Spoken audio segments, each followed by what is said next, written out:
الحمدللہ اللہ کا فضل ہے۔ آج ہمارے درمیان دو بڑے اہل علم موجود ہو۔ انشاءاللہ آج ہم ان مشائخ سے کچھ اہم سوالات کرتے ہیں۔ میں اپنی گفتگو کو طول نہ دیتے ہوئے ڈائریکٹ سوالات کرتا ہوں انشاءاللہ۔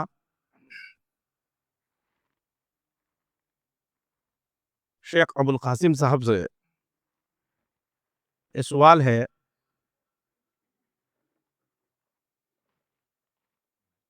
انسان نیکی کرتا ہے اور ایک بہت بڑے طبقے کا یہ خیال ہے کہ انسان نیکی کرتے کرتے وہ رب یا رب کا حصہ بن جاتا ہے۔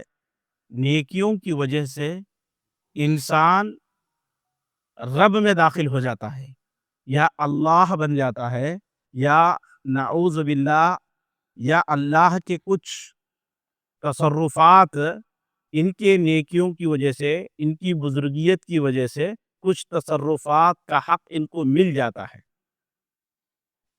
ایسا ایک طبقے کا خیال ہے۔ شریعت اسلامیہ اس تعلق سے کیا رہنمائی کرتی ہے؟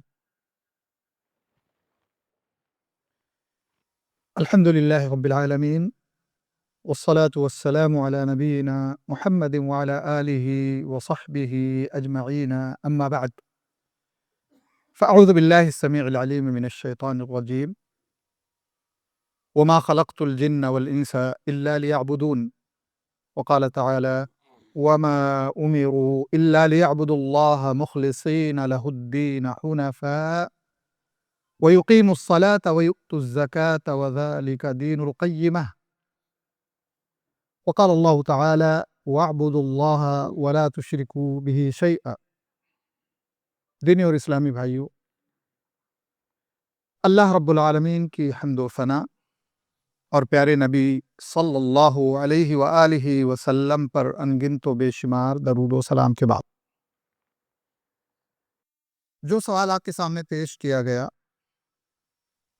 بہت اہم سوال ہے، اور اس امر کے تعلق سے بہت ہی غلیظ، افسوسناک اور انتہائی خطرناک نظریات اور عقیدے پائے جاتے ہیں ہمارے معاشرے اور سوسائٹی کے اندر۔ پرانے زمانے سے یہ چیز ہے۔ سب سے پہلی چیز یہ ہے کہ اللہ رب العالمین نے ہم کو ایک اہم ترین مقصد کے لیے اس دنیا میں پیدا کیا ہے۔ وَمَا خَلَقْتُ الْجِنَّ وَالْإِنسَ إِلَّا لِيَعْبُدُونَ، کہ انس و جن کو میں نے صرف اپنی عبادت کے لیے پیدا کیا ہے، خالص عبادت کے لیے۔ اس آیت سے پتہ یہ چلتا ہے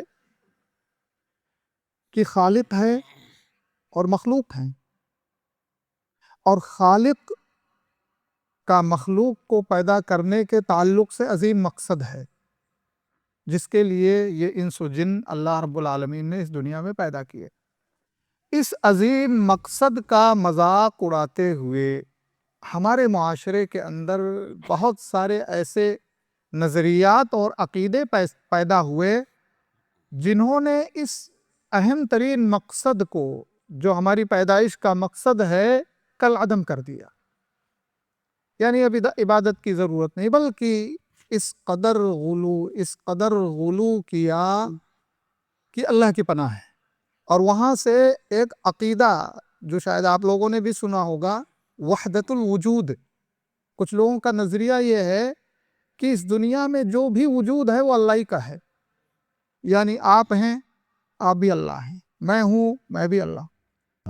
نعوذ باللہ من ذالک۔ شیخ، آپ نے کہا غلو کیا، مطلب کیا؟ غلو کا مطلب یہ ہے کہ شریعت نے ایک حد مقرر کی ہے کسی بھی مسئلے میں، عقیدے کے مسئلے میں، عمل کے مسئلے میں، کہ آپ اس حد سے آگے نہیں بڑھ سکتے ہیں۔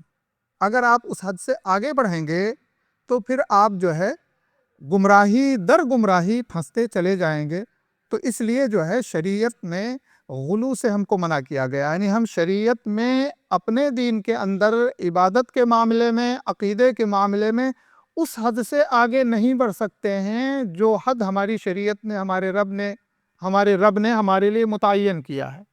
اسی لیے اللہ کے نبی صلی اللہ علیہ وآلہ وسلم نے گزشتہ گمراہ اور ہلاک ہونے والی قوموں کے سبب کو جو ذکر کیا وہ غلو کا، ایاکم والغلو، اپنے آپ کو غلو سے دور رکھنا۔ یہ ایک اسلوب ہے عربی کا، جب کسی خطرناک چیز سے انسان کو متنبہ کرنا ہوتا ہے اور اسے دور کرنا ہوتا ہے تو کہتے ہیں وَإِيَّا، یعنی بچو، بہت دھیان دو، اس لیے کہ بعد میں ایاکم کے بعد آنے والی چیز جو ہے وہ تمہاری بربادی کا بہت ہی خطرناک ذریعہ ہے۔ تو یہاں اللہ کے نبی صلی اللہ علیہ وسلم نے فرمایا کہ اپنے آپ کو بچاؤ یا بچو، یا اپنے آپ کو غلو سے بچاؤ، کہ فَإِنَّمَا أَهْلَكَ مَنْ كَانَ قَبْلَكُمُ الْغُلُو، اس لیے کہ تم سے پہلے جو لوگ تھے ان کو جس چیز نے ہلاک کیا، جس نے برباد کیا، وہ غلو ہے۔ آج اگر آپ دیکھیں گے معاشرے کے اندر، سوسائٹی کے اندر جو شریعت کے عقیدے سے انحراف ہے، دوری ہے، گمراہی ہے، یا عمل کے میدان میں تجاوز ہے، اور جس کی جو مرضی کہہ رہی ہے وہ ذکر کے نام پہ، عبادت کے نام پہ، اور زمانے کے گزرنے کے ساتھ ساتھ جو ہے بہت ساری عبادتیں ایجاد کی جا رہی ہیں، اس کا سبب یہی دراصل ہے کہ ہم نے جو ہے شریعت کے متعین کردہ حد سے اپنے آپ کو آگے بڑھا دیا۔ بہرحال میں اس طرف آ رہا ہوں کہ کیا کوئی بندہ عبادت کرتے کرتے، نیکیاں کرتے کرتے اس حد تک پہنچ سکتا ہے کہ خالق اور مخلوق دونوں ایک ہو جائیں، یا اس حد تک پہنچ سکتا ہے، میری طرف سے اضافہ ہے، کہ وہ اس مرحلے تک پہنچ جائے کہ اب اسے عبادت کی ضرورت نہیں، وہ فنا فی اللہ ہو گیا۔ اور کچھ لوگوں نے قرآن کریم کی آیت کی تفسیر، گمراہ صوفیوں نے یہی کی ہے کہ وَاعْبُدْ رَبَّكَ حَتَّى يَأْتِيَكَ الْيَقِينُ، کہ اپنے رب کی عبادت اس حد تک کرو کہ یقین تمہارے پاس آ جائے۔ یقین کا ترجمہ کیا کیا ہے کہ ایک درجہ ہے، ایک مقام ہے، ایک مرتبہ ہے، جہاں تک عبادت کرتے کرتے بندہ جب پہنچتا ہے تو پھر اب اس کے اوپر تمام جو واجبات تھے، فرائض تھے، عبادتیں تھیں، سب ساقط ہو گئیں۔ اب اس کو عبادت کی ضرورت نہیں ہے، وہ جس طرح سے بھی چاہے زندگی گزارے، نہ اس کے اوپر کوئی حلال کی تمیز، نہ حرام کی تمیز، کسی چیز کی پابندی نہیں ہے اس پر۔ ایسے لوگ پائے جاتے ہیں ہمارے معاشرے، سوسائٹی میں۔ مختلف الفاظ، مختلف عبارتیں اس کے لیے کہتے ہیں کہ یہ مجذوب ہے، جسے اگر ہم کہنا چاہیں شریعت کی نظر میں کہ جس کو کیا کہتا ہے نہیں پتا ہے، کیا کرتا ہے نہیں پتا، حلال کا نہیں پتا ہے، حرام کا نہیں پتا ہے، ہم اپنی اصطلاح میں اور شریعت کے اصطلاح میں کہنا چاہیں تو اس مجذوب کو ہم پاگل کہیں گے۔ لیکن انہوں نے ایک اصطلاح، یعنی آپ اگر دیکھیں گے، غور کریں گے تو جتنے بھی گمراہ فرقے ہیں وہ ایسے بھاری بھرکم الفاظ آپ کے سامنے لے کے آتے ہیں کہ آپ انہی الفاظ کے چکر میں اصل حقیقت سے دور ہو جائیں گے۔ اب یہ مجذوب کہہ کے ایک بہت بڑا ہوا تیار کیا کہ یہ کوئی ایسا مقام ہے یا ایسے مقام پر پہنچنے والا شخص ہے جو کہ کوئی یعنی کوئی شاذ اور نادر ہی پہنچ سکتا ہے، جس کے پیچھے بہت زیادہ محنتیں، بہت زیادہ کوششیں ہوں۔ بہرحال تو یہ عبادت کرتے کرتے خالق مخلوق ہو جائے، مخلوق خالق ہو جائے، اور ایک دوسرے میں جذب ہو جائیں۔ اگر آپ دیکھیں گے تو لوگوں نے جو ہے، اہل علم نے اس کو واضح کیا ہے کہ دو قسم کے عقیدے اس تعلق سے ہمارے معاشرے میں آئے، ایک عقیدہ اتحاد کا اور ایک عقیدہ حلول کا۔ اتحاد کہتے ہیں اس اصطلاح میں، عقیدے کی اصطلاح میں، کہ اتحاد کا مطلب یہ ہے کہ ایک شے تھی جو ہر شے میں مکس ہو گئی۔ جیسے مثال کے طور پہ آپ، شکر ہے اور پانی ہے، شکر کو پانی میں مکس کر دیں تو ایک ہو گئی وہ۔ تو اسی طرح سے اتحاد ہے، اتحاد کا عقیدہ ہے کہ اس دنیا کے اندر جو ہے اللہ رب العالمین بندوں میں یا تمام مخلوقات میں مکس ہو گیا ہے، ایک دم بالکل ایک ہی، ہر چیز اللہ ہی ہے۔ اور اس کے بعد، اس عقیدے کے بعد آپ دیکھیں گے تو پھر اب عبادت کا معاملہ ختم ہے۔ اسی لیے صوفی حسین بن منصور الحلاج، آپ نے سنا ہوگا منصور حلاج کا واقعہ، اور قتل بھی کیا گیا بندہ. وہ کیا کہتا تھا ما فی الجبۃ الا اللہ. جبہ جانتے ہیں نا آپ لوگ جو پہنتے ہیں، تو وہ یہ کہتا تھا کہ جبے میں اللہ کے سوا اور کچھ نہیں ہے. یعنی اس نے کیا وعدہ کیا کہ میں اللہ ہوں، اس درجے تک میں پہنچ گیا. دوسرا یہ کہ ایک ہی چیز نہیں ہوتی، بلکہ ایک چیز کسی چیز میں داخل ہو گئی، جس کو فلول کہتے ہیں. اور یہ ابن عربی صوفی کا مشہور عقیدہ ہے. وہ کہتا ہے کہ الرب عبد والعبد رب. یہ سب فلسفے ہیں، ہندوانہ فلسفے، یہودیانہ فلسفے، رافضیت سے لیے ہوئے یہ عقیدے کہ رب بندہ ہے اور بندہ کیا ہے؟ رب ہے. یا لیت شعری من المکلف. تو جب رب بندہ ہو گیا اور بندہ رب ہو گیا تو اب عبادت کا مکلف کون؟ یعنی کوئی مکلف نہیں ہوا. یہ فلسفے ہیں. جب کہ آپ قرآن پڑھیں گے، پیارے نبی صلی اللہ علیہ وسلم کی احادیث پڑھیں گے، تو یہ عقیدہ بڑا واضح ہے کہ اللہ رب العالمین خالق و مالک ہے، اور اللہ کے علاوہ انس و جن اور اس کے علاوہ تمام چیزیں جو ہیں یہ مخلوق ہیں. خالق اور ہے اور مخلوق اور ہے.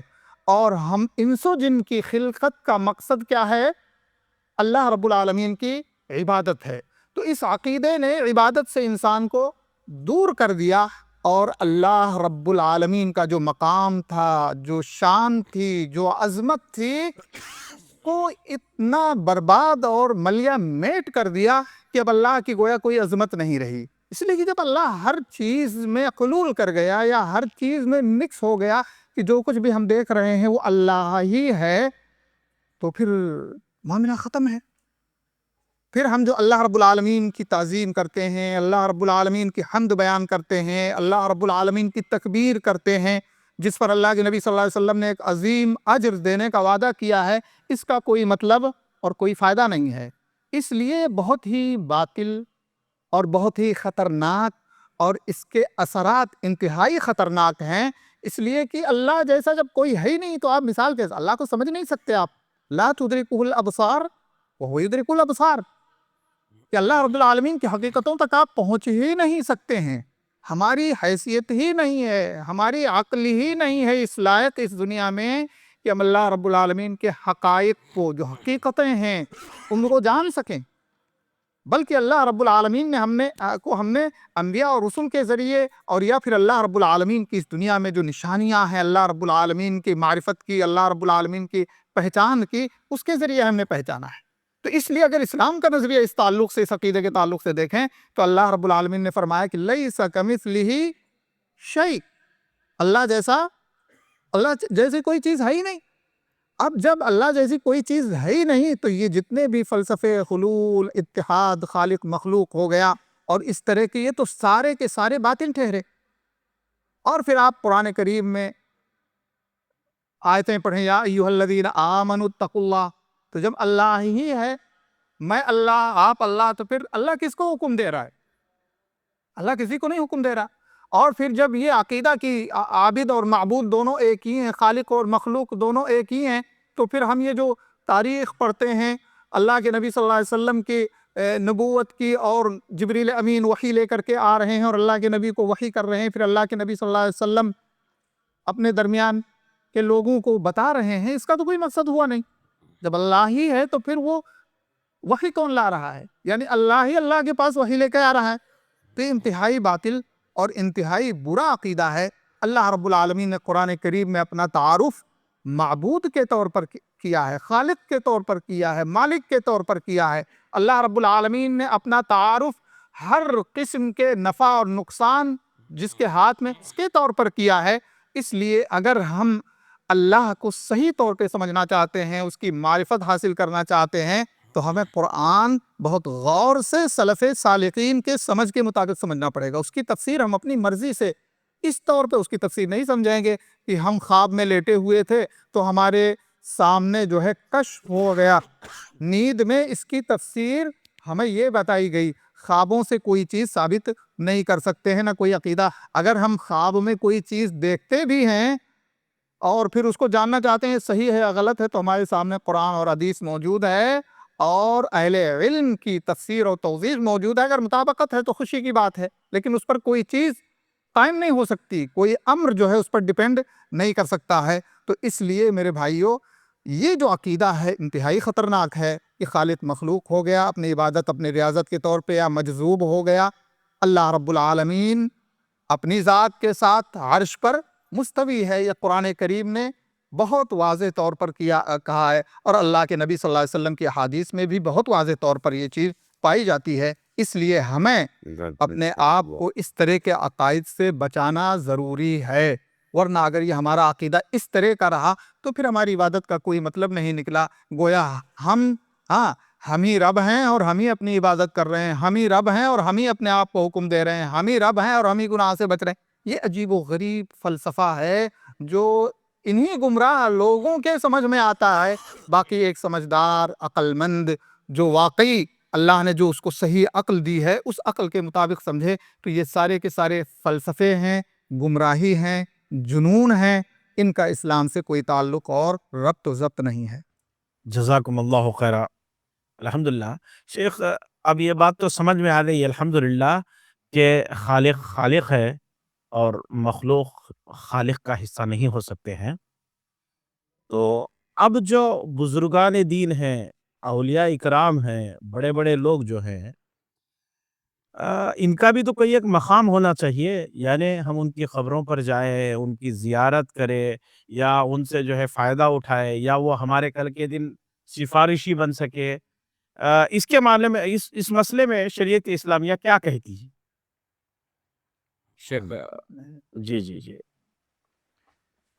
جی، یہ بھی باب بڑا ہی اہم باب ہے، اور اس تعلق سے بھی ہماری امت کے اندر، امت اسلامیہ کے اندر جو ہے کافی غلط فہمی اور کافی گمراہی ہے کہ ہمارے درمیان جو اللہ کے نیک اور صالح بندے ہیں، ہم نے وہ جو ابتدا میں غلو کا لفظ آیا تھا، ان میں غلو کرتے ہوئے انہیں حاجت روا، مشکل کشا اور اپنی زندگی کے مسائل حل کرنے والا انسان اس حجت کے ساتھ ہم نے بنایا کہ یہ اولیاء اللہ ہیں، اور اولیاء اللہ ایک عالی مقام پر پہنچ جاتے ہیں، اور اس عالی مقام پر پہنچنے کے بعد وہ ہمارے لیے ایک وسیلہ اور ذریعہ اس طور پہ بن جاتے ہیں کہ گویا یہ ہیں تو پھر ہمیں کوئی غم نہیں ہے، کوئی خوف نہیں ہے، کوئی ڈر نہیں ہے، پھر ہماری ہر بگڑی یہاں بھی اور مرنے کے بعد بھی بن جائے گی۔ لیکن کیا یہ چیز حقیقت ہے؟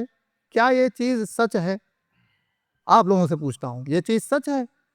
بھئی کوئی اگر بزرگ ہے، کوئی اگر نیک ہے، کوئی اگر صالح ہے، اس کا ظاہر جو ہم دیکھ رہے ہیں، ہم فیصلہ تو نہیں کر سکتے نا کہ واقعی اللہ کے ہاں مقبول، اس کی عبادت مقبول ہوئی، اس لیے کہ جب تک کسی بھی اللہ کے بندے کی عبادت مقبول نہیں ہوگی اللہ کے دربار میں، تب تک وہ ولی اللہ نہیں ہوگا۔ اور ہمیں اس بات کا علم ہے ہی نہیں کہ کون بندہ اللہ کے ہاں مقبول اور کون بندہ مردود ہے۔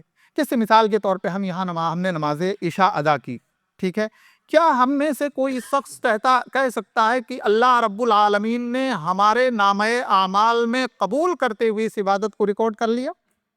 ہے کوئی کہنے والا؟ نہیں کہہ سکتا۔ ہماری امید اللہ سے ہے، اور اللہ رب العالمین سے ہم دعا کرتے ہیں۔ اسی لیے آپ دیکھیں سلف صالحین کے تعلق سے ذکر آتا ہے کہ رمضان المبارک کے تعلق سے 6 مہینے تک وہ اللہ سے یہ دعا کرتے تھے کہ اے اللہ تو ہمیں رمضان المبارک کی نعمت عطا فرما دے، تاکہ ہم اس مبارک مہینے میں تیری عبادت کر سکیں، تیرا ذکر کر سکیں، تراویح پڑھ سکیں، قیام اللیل کر سکیں، جو نیکی کے کام ہیں، صدقہ ہے، خیرات ہیں، سب کر سکیں، اس لیے کہ رمضان المبارک بہت مبارک مہینہ ہے، اس میں اللہ رب العالمین بہت زیادہ اجر اور ثواب دیتا ہے۔ تو وہ دعا کرتے تھے۔ جب رمضان المبارک ختم ہو جاتا تھا تو وہ خوش نہیں ہوتے تھے کہ میں نے میں تو اب اللہ تعالیٰ کے ہاں مقبول ہو گیا، اور اب میرا کیا کہنا، میں نے نماز بھی پڑھی ہے، 5 وقت کی پابندی بھی کی ہے، صدقہ بھی کیا ہے، خیرات بھی کیا ہے، تراویح بھی پڑھی ہے، کوئی وقت میں نے ضائع نہیں ہونے دیا، پورا رمضان میں نے بھرپور پڑھا ہے۔ یہ سلف صالحین جن کی صالحیت کے بارے میں شک نہیں، جن کی ولایت کے بارے میں کوئی تردد نہیں ہے، رمضان گزر جانے کے بعد 6 مہینہ اس بات کے لیے دعا کرتے تھے کہ اے اللہ جو کچھ میں نے رمضان میں تجھے راضی کرنے کے لیے ٹوٹی پھوٹی عبادتیں مختلف شکلوں میں پیش کی ہیں اللہ تو قبول کر لے. 6 مہینے تک دعا کر رہے ہیں اللہ تو قبول کر لے. یہ اللہ کے نیک اولیاء ڈر رہے ہیں. اسی لیے اللہ رب العالمین نے فرمایا ہے کہ اللہ کے جو نیک بندے ہوتے ہیں وہ اللہ کی عبادت کرتے ہیں اور اللہ سے ڈرتے ہیں اور اللہ رب العالمین سے دعا کرتے ہیں. اللہ نے فرمایا الا ان اولیاء اللہ لا خوف علیہم ولا هم يحزنون. کیونکہ یہ جو شیخ نے سوال کیا یہ دراصل جو ہے اللہ کے اولیاء کے باب سے لوگ داخل ہوتے ہیں اور پھر اللہ کی پناہ ہے کیا کیا چیزیں گڑھی جاتی ہیں اور کیا کیا کرامتیں بتائی جاتی ہیں ان کے تعلق سے. اس لیے کہ اہل باطل کا معاملہ یہ ہوتا ہے نا کہ وہ اپنے ذہن کی اپج سے اور اپنے دماغ سے ایک مسئلہ لاتے ہیں، ایک عقیدہ کھڑا کرتے ہیں. وہ قرآن میں نہیں ہے، حدیث رسول میں نہیں ہے، صحابہ کرام سلف صالحین کے عقیدے میں نہیں ہے. اچھا اس مسئلے کو لانے کے بعد پھر قرآنی نصوص احادیث کو کیسے بھی کر کے توڑ کے مروڑ کے اپنے عقیدے کے مطابق بنانے کی کوشش کرتے ہیں. اسی لیے آپ دیکھیں گے بہکی تفسیریں بہکی ترجمے جب ان سے آپ یہ سوال کریں گے کہ یہ جو آپ نے تفسیر سمجھی ہے صحابہ کرام نے بھی ایسے ہی سمجھا ہے تو پھر وہ نہیں پروف کر سکتے ہم کسی بھی صورت سے. تو اللہ نے فرمایا الا ان اولیاء اللہ لا خوف علیہم ولا هم يحزنون الذين آمنوا وكانوا يتقون. کہ اولیاء اللہ کی صفت یہ ہے کہ وہ ایمان کی راہ پہ ہوں، ان کا ایمان صحیح ہو، ان کا عقیدہ صحیح ہو، تقوی کی راہ پہ ہوں. پھر اللہ نے فرمایا لہم البشرا، اس کے لیے بشارت ہے. اولیاء اللہ اللہ کی عبادت کرتے ہیں، فرائض ادا کرتے ہیں، نوافل ادا کرتے ہیں، ذکر اذکار تلاوت سب کچھ کرتے ہیں. اس کے بعد اللہ فرماتا ہے لہم البشرا. کس کے لیے؟ ہمارے لیے؟ ہمارے لیے نہیں، ان کے لیے بشارت ہے. محنت کس نے کی ہے؟ انہوں نے. آپ یہاں پر جو ہے ڈیوٹی کرتے ہیں مثال کے طور پہ، اور اس ڈیوٹی کے عوض میں جو آپ کو ملتا ہے تو کمپنی آپ کو دیتی ہے یا کسی آپ کے رشتہ دار کے پاس بھیج دیتی ہے؟ آپ کو دیتی ہے نا محنت. اور اگر آپ کے رشتہ دار کے پاس بھیج دے تو آپ کو نہ دے، اور کیا آپ کے رشتہ دار ہی تو ہیں تو آپ کیا ہے خوش رہیں گے، ڈیوٹی کریں گے، بلکہ اور پابندی سے کریں گے یا ڈیوٹی بند کر دیں گے؟ ڈیوٹی بند کر دیں گے. تو انہوں نے محنت کی ہے تو اس کا بینیفٹ اس کو ملے گا، ہم کو ملے گا. تو اب ہم ان سے ایسا عقیدہ، سب سے پہلی چیز تو ہمیں پتہ نہیں اس کی جو ہے کون اللہ کے یہاں مقبول ہے اور کون مقبول نہیں ہے. صحابہ کرام کے بارے میں اللہ کے نبی کے حدیث ہیں، حضرت ابو بکر، حضرت عمر، حضرت عثمان، علی، بدری صحابہ سے بیعت الرضوان میں ان کے تعلق سے نصوص ہیں تو ہم ان کے لیے جنت کی گواہی دیتے ہیں. لیکن ہمارے لوگوں کے لیے، ہم لوگوں میں کسی کو پتہ نہیں ہے کہ اس کی عبادت قبول ہوئی یا نہیں، بلکہ اللہ کی رحمت، اس کے فضل کی دعا کرتے ہیں کہ اللہ تعالیٰ اپنی رحمت اپنے فضل سے قبول کرے. تو اس لیے اگر کسی کا ظاہر نیک اور صالح ہے، اور دیکھیے ہمارے معاشرے میں الامہ والحفیظ، ہمارے معاشرے میں ولی اس کو سمجھا جاتا ہے جو شریعت کا دشمن ہے، نماز نہیں پڑھتا. بلکہ بہت سارے لوگوں کے بارے میں جس کو لوگ ولی سمجھتے ہیں، بزرگ سمجھتے ہیں، وہ اپنی زبان سے گالیاں دیتے ہیں. شکل دیکھ لو تو اگر رات میں کہیں دیکھ لیں آپ وہ شکل تو آپ بھوت سمجھ کے بھاگ جائیں گے، لیکن ان کو ولی سمجھتے ہیں. ہمیں اللہ نے مکلف کیا ہے کہ جو بھی عبادت کر رہا ہو، نماز اور دین کا پابند ہو، آپ اس کو ولی سمجھو. اللہ نے کہا ہم سے نہیں کہا ہے. اور ہر دین پر، ایمان پر، تقوی پر اور صحیح عقیدے پر چلنے والا شخص اگر اللہ تعالیٰ اس کو قبول کر لیتا ہے، وہ مخلص ہے تو وہ اللہ کا ولی ہے. یہ ولایت کسی خاص طبقے کے لیے خاص نہیں ہے. تو اس لیے میرے بھائیوں، کوئی بھی ہو، بڑے سے بڑا ہو، سب سے عظیم مثال اللہ کے نبی صلی اللہ علیہ وسلم سے آپ لے لیں. اللہ کے نبی صلی اللہ علیہ وآلہ وسلم کے صحابہ پر جب مصیبت اور پریشانی بڑھی تو صحابہ کرام نے کہا کہ قوموا بنا نستغیث برسول اللہ صلی اللہ علیہ وسلم، چلو اللہ کے نبی صلی اللہ علیہ وسلم سے غوث طلب کرتے ہیں. غوث کا مطلب یہ ہے کہ وہ مدد جو صرف اللہ کے ہاتھ میں ہے. اور کوئی نہیں مدد کر سکتا. ایسی مدد جو بندے کی قدرت میں نہیں ہے, بندہ کچھ نہیں کر سکتا اس میں. تو ایسی چیز کسی غیر سے طلب کرنا کیا ہے؟ شرک ہے. تو اللہ کے نبی صلی اللہ علیہ وسلم نے فرمایا انہ لا یستغاث بی, غوث مجھ سے نہیں طلب کر سکتے ہو. غوث کا مالک کون ہے؟ اللہ ہے. انما یستغاث باللہ, غوث اللہ کا حق ہے, اللہ سے مانگا جائے گا. اللہ کے نبی نے تو نہیں کہا کہ ہاں آؤ کیا پریشانی ہے, آؤ ہم حل کرتے ہیں.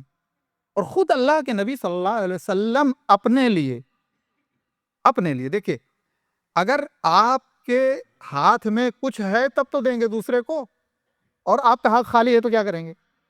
دیں گے؟ نہیں دیں گے.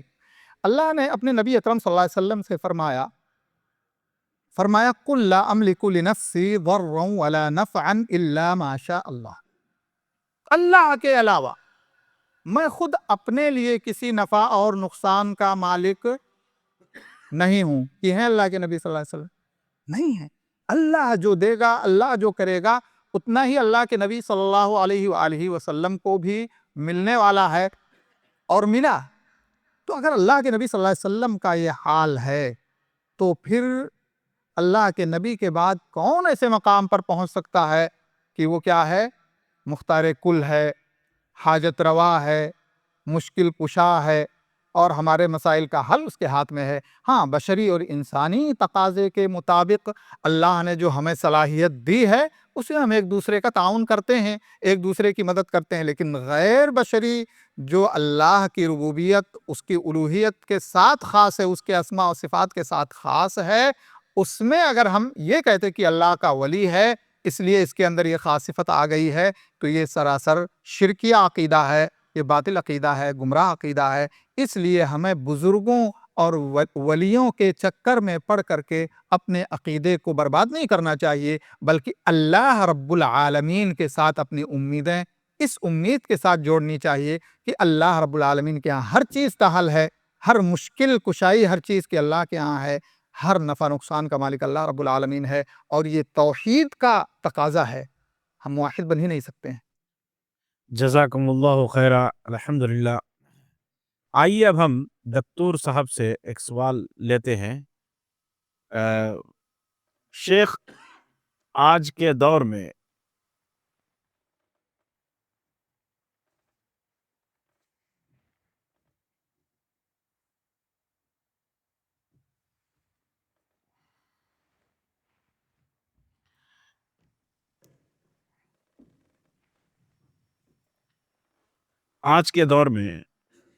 مسلمانوں کے درمیان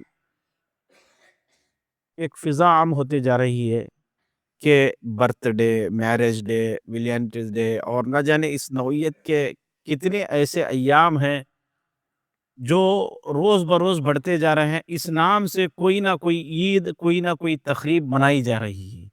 شریعت اسلامیہ اس تعلق سے کیا رہنمائی کرتے ہیں؟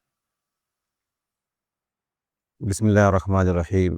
الحمد للہ رب العالمین والعاقبۃ للمتقین والصلاة والسلام علی رسولہ الامین وعلی آلہ وصحبہ ومن تبعہم بإحسان الی یوم الدین.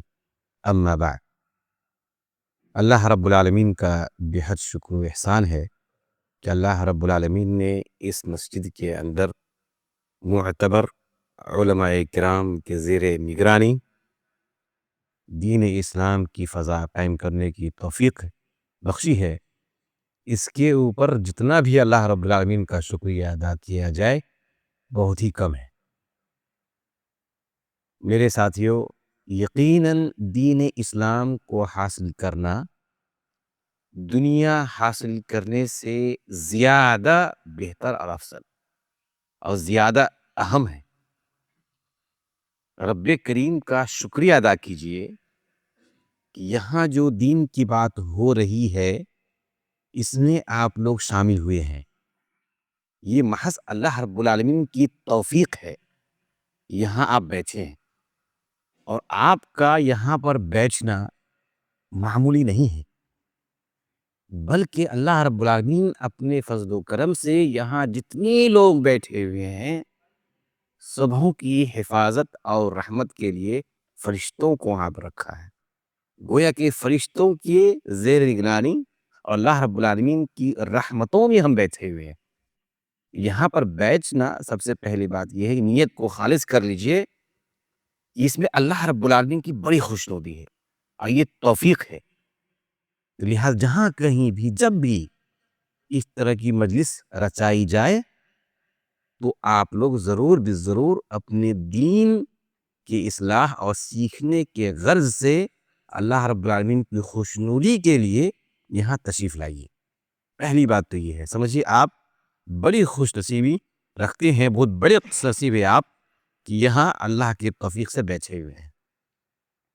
یہاں جو بھی سوالات کیے جاتے ہیں تو ہمارے علماء کرام کچھ تفصیل سے جواب دینے کی کوشش اس لیے کرتے ہیں کہ جو سوال کیا گیا ہے اس کو بھی آپ سمجھ لیں اور اسی سوال کے تحت کچھ دین کی باتوں کو بھی آپ سمجھ لیں. اور انشاءاللہ جو مجھ سے سوال کیا گیا ہے اس کا جواب دو طریقے سے دینے کی کوشش کروں گا تاکہ یہ جو سوال ہے اس کو بھی سمجھ جائیں اور اس کے ساتھ ساتھ اور بھی کچھ عادات اور تقالید یا اپنے معاشرے میں کیے جانے والے جو کلچرز ہیں آپ کے سامنے آ جائیں تو اس کا ہی جواب آپ خود سے ڈھونڈ سکیں. گویا کہ انشاءاللہ یہاں جب بیٹھیں گے اور علماء کرام کی باتوں کو سنیں گے تو پھر اپنے دین کو خود سیکھ لیں گے. اور کہیں ایسا موڑ آ جائے زندگی میں جہاں پر کسی عادت کے تعلق سے آپ کو حکم نہیں معلوم ہے, اس طریقے سے جو بیٹھ کے آپ سیکھ کے جائیں گے تو وہ حکم انشاءاللہ آپ خود سے بھی نکال سکتے ہیں. تو اب چلیے جو سوال کیا گیا ہے اس سوال کا جواب ڈھونڈتے ہیں اور دیکھیے انشاءاللہ آخر میں شرط یہ ہے کہ بڑے غور سے سنیے. جو میں جواب دینے والا ہوں اس کو بہت غور سے سنیے اور پھر اس کا جواب آپ خود تلاش لیں گے, میں نہیں بتاؤں گا. آخر میں آپ لوگ انشاءاللہ خود مفتی ہو جائیں گے. ایسا جواب میں دینے والا ہوں کہ آپ خود مفتی ہو جائیں گے اور مفتی کے ساتھ ساتھ جو سوال کیا گیا ہے اس کے علاوہ میں سوال کروں گا تو آپ خود جواب دیں گے. اس کو کہتے ہیں دین سیکھنا. یقیناً جو آپ نے ٹائم نکالا ہے اس کو سیکھنا کہتے ہیں, کچھ سیکھ کے جائیے. جزاک اللہ خیر. اس سے پہلے اسی مسجد کے اندر میرا عنوان تھا قرآن کریم کی فضیلت اور عظمت کے تعلق سے. تو جب محاضرہ ختم ہوا, پروگرام ختم ہوا تو بہت سارے لوگ پروگرام ختم ہونے کے بعد سوال کرنے لگے کہ آج میں سمجھا کہ قرآن کی کتنی بڑی فضیلت. کیوں؟ اس لیے کہ وہ لوگ صرف یہ پروگرام اٹینڈ کرنے کے لیے نہیں آئے تھے بلکہ کچھ سیکھنے کے لیے آئے تھے. تو جب اس کی نیت سیکھنے کی ہو گئی وہ رب کا بھی کرم ہوا, وہ سیکھ کے گیا. لہٰذا جب بھی آپ دینی مجلس میں جائیں تو پروگرام میں جا رہے ہیں کسی نیت سے مت جائیے, سیکھنے کے نیت سے جائیے. جب آپ اپنے لیے مخلص ہو جائیے گا اور اللہ کی خوشنودی کی نیت کر لیجئے گا تو اللہ رب العالمین کی رحمت آپ کے ساتھ آئے گی. اسی کے ساتھ شرط یہ ہے کہ جو جواب دے رہا ہوں اس کو قاعدے سے سنیے اور سیکھ کے جائیے اور آخر میں آپ خود جواب بتائیں گے. دیکھیے اب بسم اللہ الرحمن الرحیم جواب شروع کرتے ہیں. ایک دم قاعدے سے سنیے آپ لوگ. آخر میں آپ ہی لوگوں سے پوچھوں گا اور آپ ہی لوگ دیکھیے قاعدے سے جواب دیں گے. جو جواب دیں گے اس کے لیے انعام ہے. دنیا کا انعام کیا ہے؟ اللہ کے پاس انعام ہے. انشاءاللہ مرنے کے بعد تو بہت بڑا انعام ملنے والا ہے آپ لوگوں کو, اس لیے کہ یہاں آپ دین سیکھ رہے ہیں اور عقیدہ سیکھ رہے ہیں. تو شروع کریں جواب کو.